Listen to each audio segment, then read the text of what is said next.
오늘 찬양을 듣다 보니까 문득 히브리서 11장 3절 말씀이 생각이 나네요. 믿음은 믿음으로 모든 세계가 하나님의 말씀으로 지어진 줄을 우리가 아나니 보이는 것은 나타난 것으로 말미암아 된 것이 아니니라. 이 말씀에 보면 모든 세계가 보이는 것으로 나타난 게 아니고 하나님 말씀으로 지어진 줄을 믿을 때 나타난다. 그래서 우리가 무엇을 아는 바른 이성도 중요하죠. 또 무엇을 느끼는 바른 감각도 중요해요.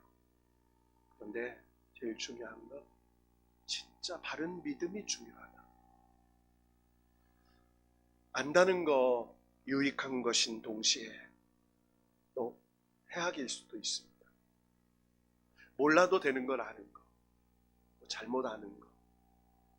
우리가 많이 듣고 많이 보고 또 많이 만지고 우리가 지식의 홍수 속에서 살아가죠.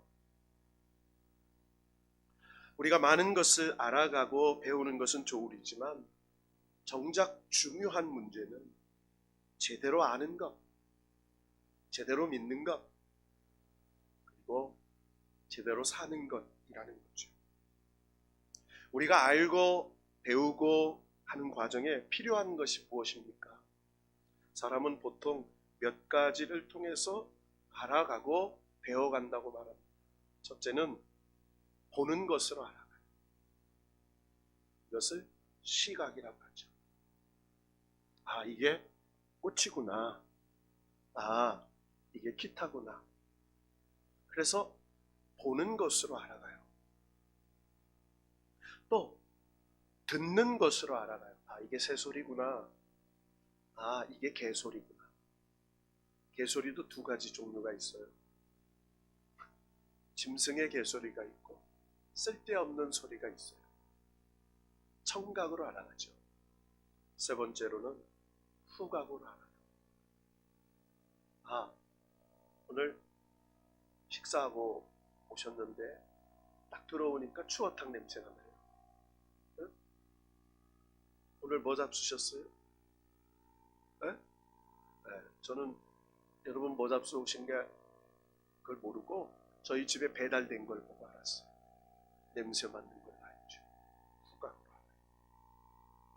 자, 저는 요즘에 맛있게 먹는 게 있어요. 옛날 시골에 묵은 김치를 식혀서 들기름에 볶으면 볶은 김치 있잖아요. 요즘에 저희 아내가 이 볶은 김치를 자주 해줘요.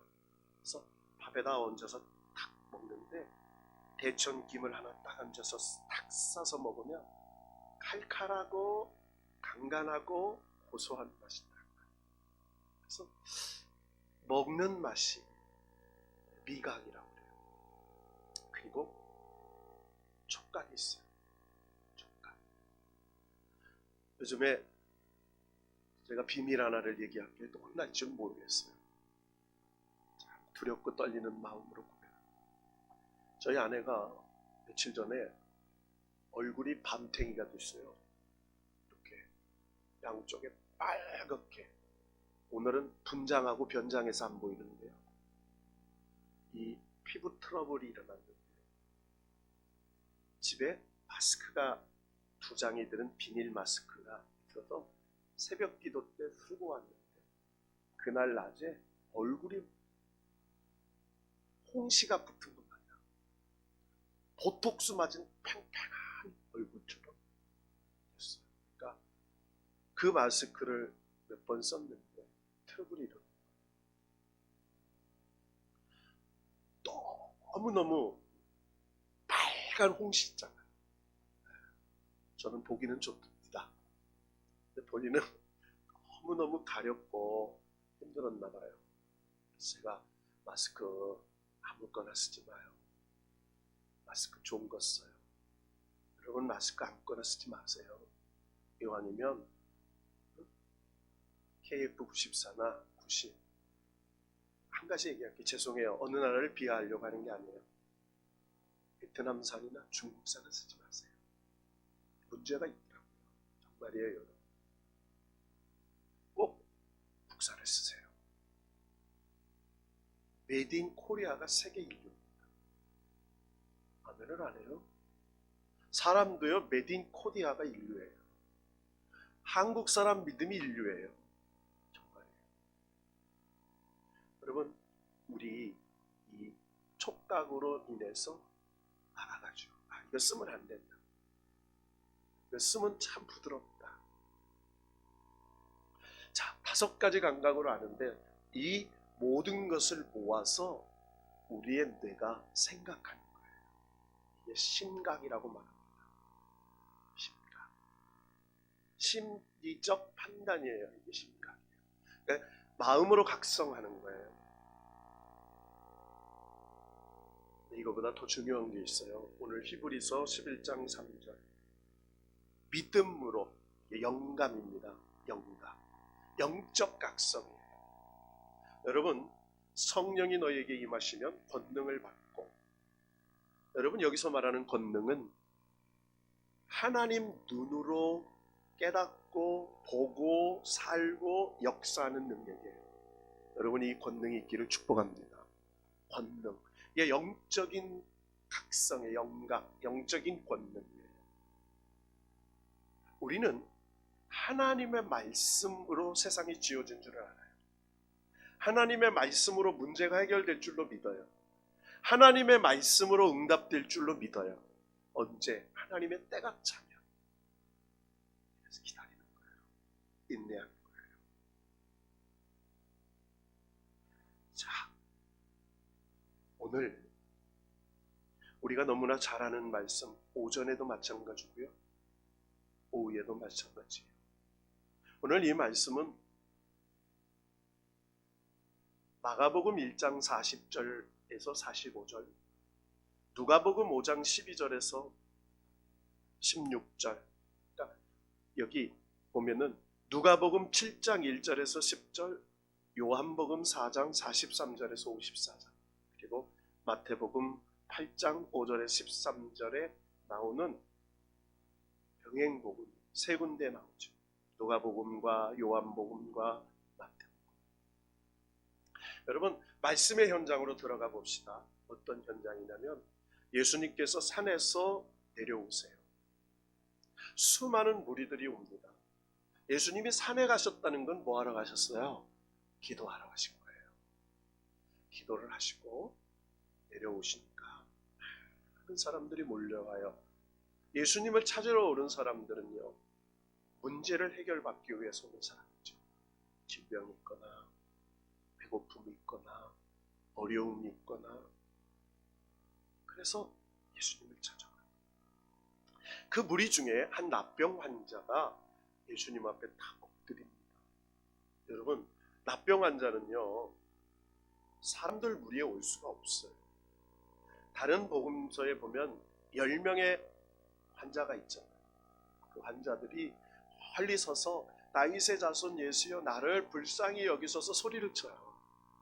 그런데 오늘 이 마태복음 5장, 8장에 등장하는 환자는요, 예수님 앞에 나와 엎드려 절합니다. 이건 한마디로 말해요. 내가 어차피 죽기를 각오한 거예요. 그리고 이렇게 얘기하죠. 주여 원하시면. 여러분, 성경을 읽다 보면요, 원어를 이렇게 찾아보면 내가 원하는 게 아닙니다. 주께서 원하시면. 이런 거예요. 따라합시다. 주께서 원하시면. 자, 내가 원하는 거 아니에요. 여러분, 납병 환자가 고침받는 거 소원이잖아요.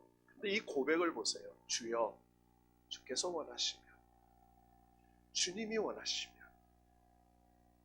저를 깨끗하게 하실 수 있나이다. 그러니까 깨끗하게 하실 수 있어요. 조건이 뭐예요? 주님이 원하시면. 저는 믿어요.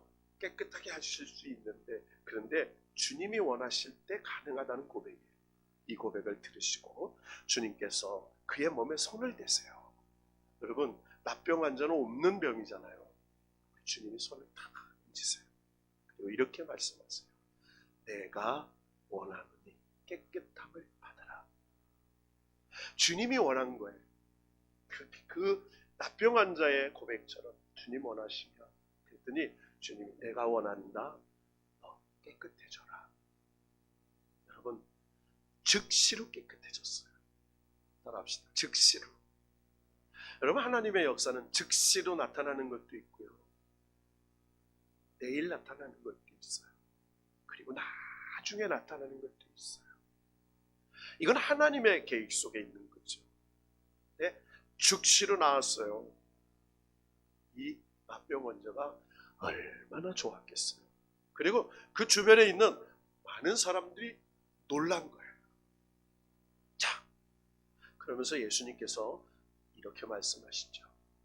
아무에게도 말하지 마라. 조용히 가서 제사장에게, 누구에게? 제사장. 율법의 규례는 납병 환자가 치료함을 받았다라는 인증, 누가 해주느냐? 제사장이 해줘요. 제사장에 가서 제사장이 그래, 너는 이제 납병이 다 나았다 라고 인증을 해줍니다.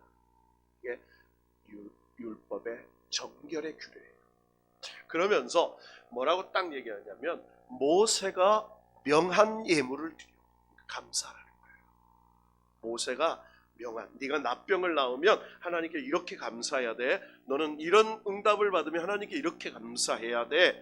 그리고 그 예물을 드려 그들에게 내가 나았음을 입증하라. 이렇게 말해요. 따라합시다. 입증하라. 입증하라. 여러분요, 굉장히 중요한 얘기예요. 입증하라. 주님이 원하셔서 너를 깨끗해 하신 것을 제사장에게 가서 입증, 보여줘라. 자, 이 사건이 오늘 본문의 바로 1단락이에요. 오늘 본문이 2단락이 이렇게 전개가 되죠. 이제 예수님께서 가버나움에 들어가십니다. 여러분, 가버나움은 갈릴리 호수의 위쪽에 있는, 그러니까 이 가버나움에는 베드로의 장모의 집이 있었어요. 그리고 이 가버나움은요, 그 당시에 예루살렘 다음, 여리고 다음으로 큰 도시였어요. 그래서 지금 여러분 이스라엘 성지 순례를 가보면 가버나움을 가는데요, 거기에 로마 제국 당시에 있었던 회당이 있습니다. 예수님 그가 고쳐주신 베드로 장모, 열병을 걸린 베드로 장모 집이 바로 회당 바로 앞이에요. 그러니까 회당 앞에 큰 집이 있었다는 건 베드로의 장모, 즉 베드로가 유지였었어요. 그 지역에. 여러분, 우리가 베드로가 막 별 볼 일 없는 사람 아니요. 베드로는요, 배를 많이 가진 선주고요. 그 지역에서 유지였어요. 유력한 사람들이었어요. 자, 그런데 그 가버나움에 들어가서 계신데 백부장이 예수님을 찾아와요. 여러분, 백부장은 로마 군대의 직제에 있는 장교의 명칭입니다. 10부장 하면 그가 10명의 부하가 있고요. 50부장 하면 50명의 부하가 있어요. 100부장 하면 몇 명의 부하가 있어요? 물어보는 데가 이상하지. 1000부장. 그 수하에 100명이 부하가 있는 사람이에요. 여러분, 100명의 수하를 가진 사람은요, 소위 지금으로 말하면 중대장급쯤 저는 대위쯤 되는 직급. 여러분, 로마 제국에서 백부장 하면요, 유력한 사람이에요. 그 가버나움 치하를 담당하는 그런 대대장과 같은 그런 역할을 하는 사람이었습니다. 그런데 그 백부장이 예수님께 나와서 뭐라고 고백하냐면, 주여, 내 하인이 중풍병으로 집에 누워 몹시 괴로워합니다.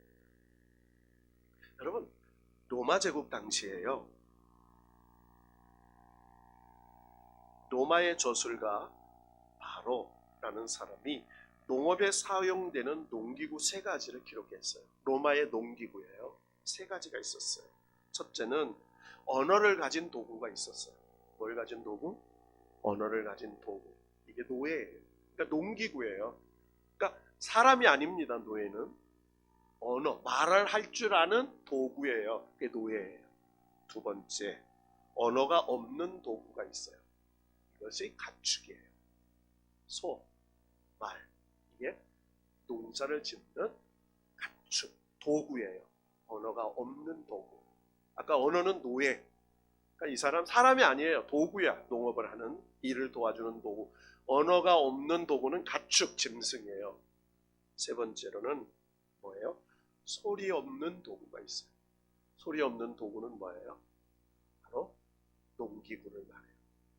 부르마, 나차, 또 삽.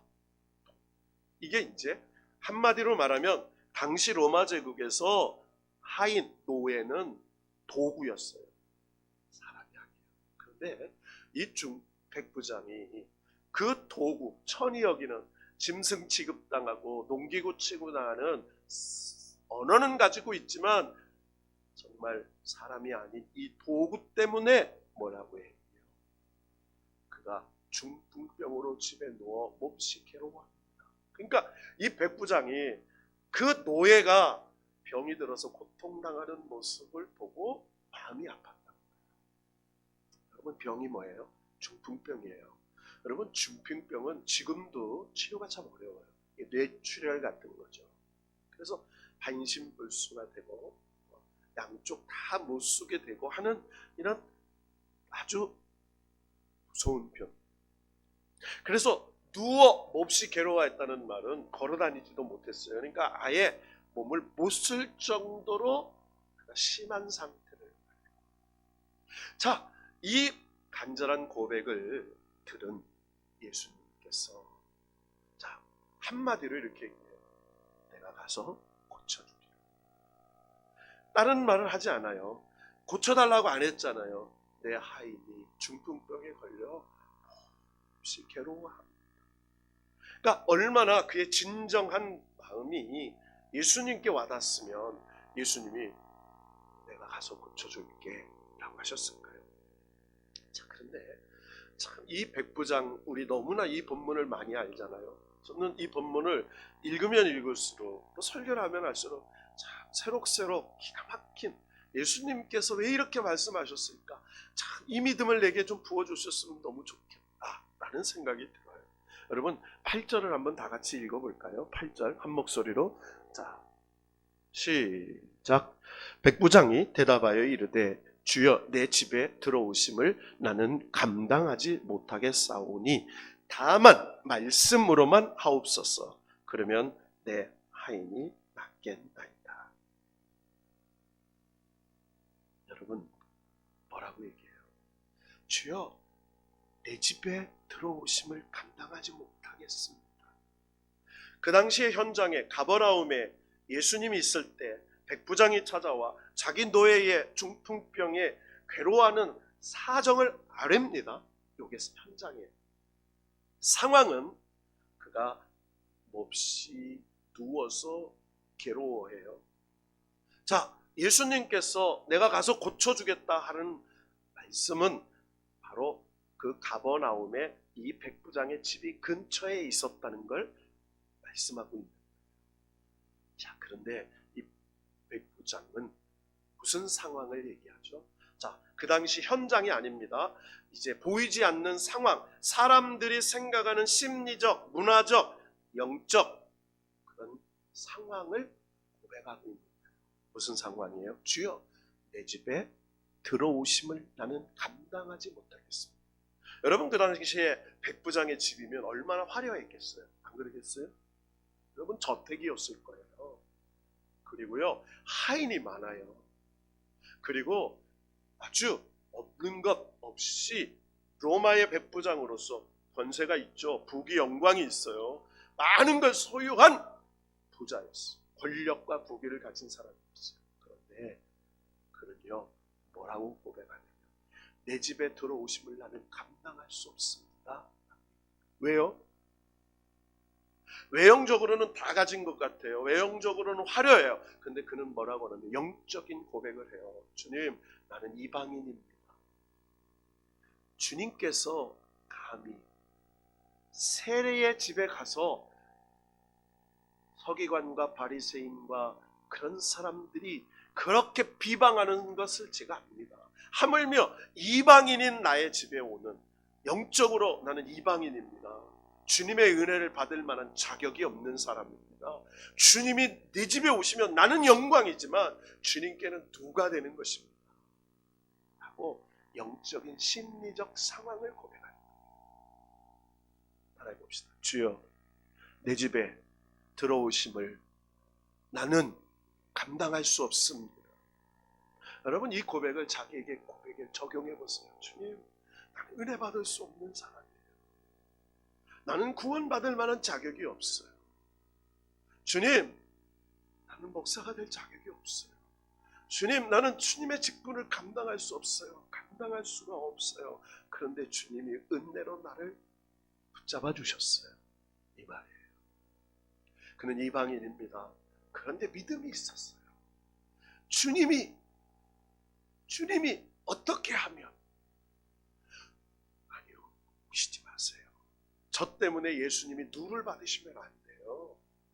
저 때문에 저 바리새인, 서기관, 제사장들에게 핍박을 받으시면 안 돼요. 주님은 그러시면 안 돼요. 그런데요, 다만 말씀으로만 하십시오. 따라합시다. 다만 말씀으로만 하옵소서. 말씀으로만. 다만 안 오셔도 돼요. 말씀만 하세요.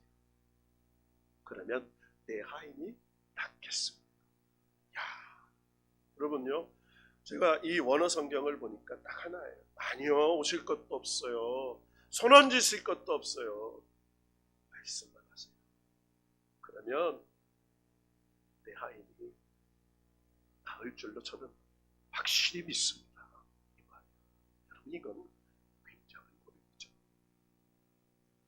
나도 남의 수하에 있는 사람이고 내 아래도 군사가 있으니 이더러 가라 하면 가고 오라 하면 오고 내 정도로 이것을 하라 하면 하라. 여러분, 이 말이 뭐예요? 예수님은요, 말씀으로 이 천지를 창조하신 메시아요 하나님이시라는 것을 고백하는 거예요. 주는 그리스도시요 살아계신 하나님의 아들입니다. 여러분, 저와 여러분이 믿는 예수님은요, 말씀으로 천지를 창조하신 하나님이세요. 그분은 있게도 하세요. 그분은 안 되는 걸 되게도 하세요. 놀라운 역사를 채워주세요. 빈독의 물을 변화시켜 포도주가 되게도 하세요. 지옥 갈 인생인 우리를 천국 갈 인생으로 바꿔주셨어요. 여러분, 불가능을 가능케 하신 분이세요.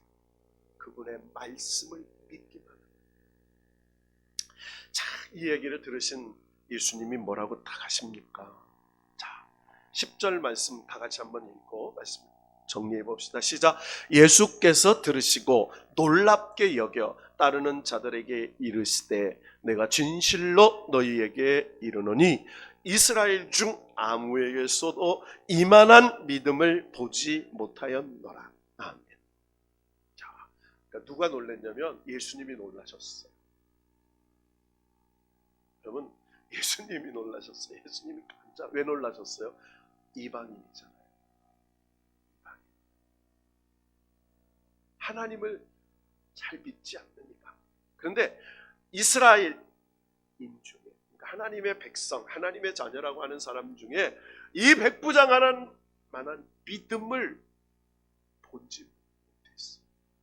예수님이 너무너무 감격하셨어요. 놀랐다는 것은 뭐예요? 감격하셨다. 감동하셨어요. 너무너무 감동하셨어요. 그리고 뭐라고 딱 말씀하시냐면 너희에게 이른다. 이거는 뭐예요? 예수님의 제자와 예수님을 따르는 이스라엘 백성들을 말하는 거예요. 너희에게 이른다. 동서로부터, 여러분, 동과 서, 남과 북은 세상을 말하죠. 동서, 많은 곳에서 많은 사람이 아브람과 이삭과 야곱과 함께, 이 말은 뭐냐면 이스라엘 민족과 함께 이방, 동서에 있는 이방 사람들이 천국에 앉으려니와. 그러니까 야, 너희들 착각하지 마. 아브라함의 자손이라고 이삭과 야곱의 후손이라고 붙잡지 마. 야, 천국은 믿음으로 가는 곳이야. 말씀하시는. 그러면서 하시는 말씀이 그 나라의 본 자손들은, 이 말이에요. 이거는 이스라엘 백성들, 유대인들. 그들은 믿음으로 예수님이 하나님의 아들이신 메시아이신 것을 믿지 못하여 바깥 어두운 데 쫓겨나 거기서 울며 이를 갈게 되리라. 이 말은 천국에 못 들어간다는 거예요. 너희들 그렇게 해서는 못 가. 한마디로 뭐래요? 정신 차려라, 이 말이에요. 따라합시다. 정신을 차립시다. 정신을 차립시다. 여러분, 정신이 뭐예요? 정신. 우리의 정말 영과 혼과의 모든 것을 바르게. 여러분, 바른 믿음 중요하죠. 바른 선택 중요해요. 바른 결심 중요하고요. 바른 순종 중요해요. 그러면서 딱 하시는 말씀, 백부장에게 가라. 내 믿음이 너를 가라. 내 믿음은 믿은 대로 될지어라. 이렇게 말해요. 따라합시다. 믿은 대로, 믿은 대로, 믿은 대로. 여러분, 100% 믿으면 100% 은혜가 난단 말이에요. 0% 믿으면 0% 그러니까 믿은 대로. 그래서 성경에 보면 큰 믿음, 작은 믿음, 산 믿음, 죽은 믿음, 역사하는 믿음, 응답하는 믿음. 여러분, 구원받는 믿음이 있어요. 그것은 예수 그리스도를 내 구주로 영접하는, 고백하는 믿음으로 구원을 받아요. 이 구원의 믿음과 축복의 믿음, 역사하는 믿음은 달라요. 여러분, 구원의 믿음으로만 살면 안 돼요. 오늘 믿음대로 되는 믿음이 있어야 돼요. 따라합시다. 되는 믿음, 되는 믿음, 되는 믿음. 되어져 가. 믿음대로 되어져 가. 되는 믿음. 되어져 가. 그래서 창세기 15장 6절 7절에 보면 아브라함이 여호와를 믿으니 여호와께서 이를 그의 의로 여기시고, 이게 의로 여겼다, 구원받는 백성으로 만들어 주셨어요. 근데 그 후에 또 그에게 이르시되 나는 이 땅을 내게 주어 소유를 삼게 하려고 너를 갈대아인의 우르에서 이끌어낸 여호와니라. 자, 뭐예요? 여호와를 믿으니 그의 의로 여겨줬어요. 그리고 그 후에 뭐예요? 너를 주의 소유로 삼게 하려고 갈대인의 우르에 이끌은 여호와라. 하나님 말씀대로 따라간, 믿음대로 되어지는 그런 축복의 사람이었다고 얘기합니다. 오늘 마태복음 17장 20절 말씀 한번 찾아봅시다. 마태복음 17장 20절, 그리고 정리하십시다. 20절. 다 같이 한번 읽어봅시다. 시작. 이르시되 너희 믿음이 작은 까닭이니라. 진실로 너희에게 이르노니 만일 너희에게 믿음이 겨자씨 한 알만큼만 있어도 이 산을 명하여 여기서 저리로 옮겨지라 하면 옮겨질 것이요 또 너희가 못할 것이 없느니라. 자, 이 믿음은 겨자씨만 해요. 그런데 하나님의 능력이 역사하는 믿음이에요. 역사하는 믿음. 아주 작은 믿음 같아요. 그런데 하나님이 인정하는 축복의 능력이 역사하는 믿음이에요. 여러분, 믿음은 축복의 씨앗입니다. 따라합시다. 믿음은 축복의 씨앗입니다. 되는 믿음을 말하는 거예요. 구원받는 믿음이 아니고요. 되는 믿음대로 돼. 그래서 작은 겨자씨만한 믿음, 바로 이것이 하나님의 역사를 한 알이 주고 많은 열매를, 그러니까 믿음의 크기가 은혜의 크기요, 축복의 크기예요. 우리가 신앙생활을 하면서 뭘 넓혀가야 돼요? 믿음을 넓혀가야 돼요. 따라합시다. 믿음을 넓혀갑시다.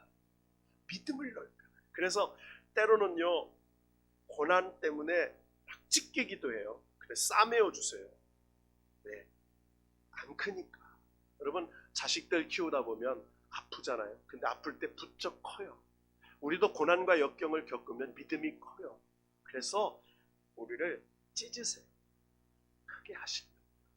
그래서 시련과 고난을 통해서 우리의 영적인 믿음을 크게 하시는 역사가 있죠.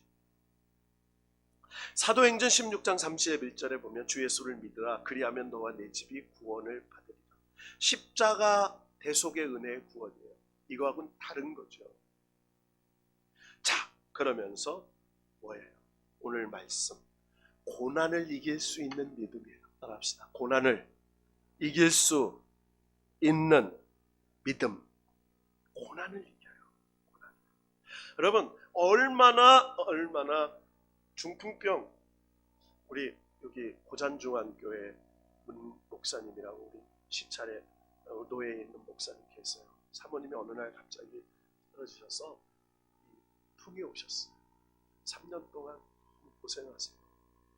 그래도 이제 막 기도하시면 많이 좋아지셨어요. 근데 하시는 말씀이요, 밥하고 또 이분이 대위로 제대하셔가지고 목사님이 되셨는데 이게 늦게 공부를 하셔가지고요, 또 결혼도 늦게 하셨어요. 40몇 살. 아이들 이제 대학교 간 아들이 있어요. 2년 남았는데 은퇴가. 그러니까 아들, 딸 밥 해주고 또 저 기숙사 들어가고 뭐하고 사모님 재활하는데 왔다 가고 뭐하고 사는 말씀이 너무 어렵다. 그럼 저한테 하는 얘기, 있을 때 잘하라. 우리 옆사람 고백, 건강할 때 잘합시다. 건강할 때. 그런데 딱 이분이요, 이 말씀을 하는 거예요. 부모님이 아파도 그 도우면서 하나님께 고쳐달라고 기도도 해봤대요. 하나님, 이 개척교회 목사가 어떻게 하나님 앞에 헌신하는데 이 어려움 뭐예요? 하나님 하시는 말씀, 내 믿음을 보고 있는 거야. 믿음을 보고 있는 거야. 여러분, 하나님이 우리의 믿음을 보신대요. 하나님이 우리의 믿음을 보세요. 오늘 마지막 예와 하나고 말씀을 마칠게요. 우리가 너무나 잘 아는 말씀이지만 과학이 발달한 시대에 이번 노벨 과학상이에요. 블랙홀을 증명했다고 해서 노벨 과학상을 받았어요. 블랙홀, 공간과 공간을 이정하는 것을 증명했어요. 우리가 생각할 수 없는 세계가 있다. 3차, 4차, 5차, 아니 3층천 알 수 없는 하나님의 세계가 있으면 우리는 믿어요. 세상은 증명하라는 거예요. 증명하지 않아도 믿어요. 오늘 아침에 연합뉴스 TV에 나오는 김종양 선교사님, 제가 10여 년 전에 남아프리카 공화국에 가서 그 사역의 현장을 갈 때 남아프리카 공화국 가운데에 스와질랜드라는 나라가 있어요. 여기는 지금도 왕이 있습니다. 선교사님이 그 나라 왕이 우리나라 올 때에 우리나라 통역으로 왔어요. 같이 오셨어요. 그래서 그 나라에 어떠냐면 인구의 절반이 에이즈 환자. 여러분 생각해 보세요. 인구의 절반이 뭐라고요? 에이즈 환자. 저희가 갔는데요, 어린 아이들 고아원이 있어요. 아이들 한 200명 정도가 막 뛰어놀아요. 근데 선교사님이 하시는 말씀, 목사님, 저 아이들 절반은요 에이즈 환자예요. 에이즈 걸린 어머니 밑에서 태어난, 자기하고는 아무런 상관없이 유전받은 에이즈. 눈이요 털막털막한 얼마나 이쁜지 몰라요. 에이즈 환자라고 다르지 않아요. 근데 죽어가는 아이. 어느 산 언덕에 우리를 데리고 가셨어요. 거기서 10명의 목사님 그리고 선교사님이 손을 붙잡고 이렇게 기도해달라고 했어요. 목사님들 여기 4만 평 정도 땅이 있습니다. 스와질랜드 나라 왕이 이 땅을 무상으로 주어서 여기에 에이즈 환자를 치료할 수 있는 의사를 배출하는 대학을 의과대학이 없어요. 한 의사라고는 남아프리카 공화국에서 교육받고 오는 그런 의사밖에 없어요. 왕, 국민의 소원이 의과대학 하나 생기는 거예요. 그때 10명의 목사님들이 손을 붙잡고 기도해서 하나님 이 땅에 대학을 세워주세요. 의과대학을 세워주세요. 하나님 역사해 주세요. 기도했어요. 여러분 빈 땅이었습니다. 그리고 세월이 흘렀어요. 얼마 전에 2년 전인가요? KBS 다큐멘터리에 김종양 선교사님 나오셨어요. 거기에 한국의 굴지의 대학들이 선교사님과 의사들이 모여서 우리나라 의학기구와 그거를 지원해서 거기에 의과대학을 세우고 그리고 한국의 의사 50명이 교수로 가서 거기에 대학생들을 뽑아서 교육하고 있는 현장을 보여주는 다큐멘터리였어요. 저는 그걸 보면서 눈물이 감격이 묻었어요. 한 선교사님의 꿈, 한 선교사님의 믿음, 한 나라 아니 이 남아프리카, 중앙아프리카 전체의 에이즈 환자를 살려내는 하나님을 믿는 의사들을 키워내는 놀라운 역사를 이루셨어요. 여러분, 저는 그 이야기를 보고 듣고 오늘 아침에 김종양 선교사님의 그 뉴스 소식을 듣고 또 회복시키면서 하시는 말씀이 있었어요. 이제 이 사역을 감당할 만한 다음 선교사들을 위해 기도합니다. 여러분, 저와 여러분은 어떤 믿음으로 사시나요? 저와 여러분은 어떤 꿈을 가지고 사세요? 오늘 주님이 우리에게 이렇게 말씀하세요. 내 믿음대로 될지 않아요. 여러분, 우리의 믿음대로 된다고 이미 말씀하셨어요. 그러면 우리는 그 믿음을 고백하고 아니요, 오실 것 없어요. 말씀만 하세요. 될 거예요. 될 겁니다. 될 줄로 믿습니다. 고백하면서 저와 여러분의 삶 속에 아픔과 시련과 고난이 하나님의 은혜로 축복으로 바뀌어지는 놀라운 기적의 현장이 될 줄로 믿고 여러분, 한국 인류국가예요. 한국교회, 주님이 인정하는 믿음의 나라 교회예요. 하나님의 새로운 역사가 일어날 줄로 믿고 다시 일어나 내 믿음, 한국 교인들의 믿음대로, 우리 장로님 믿음대로, 권사님들 믿음대로 자녀들의 삶의 자리에, 우리 교회의 자리에 역사가 나타나는 놀라운 축복이 일어나기를 주님의 이름으로 축원합니다.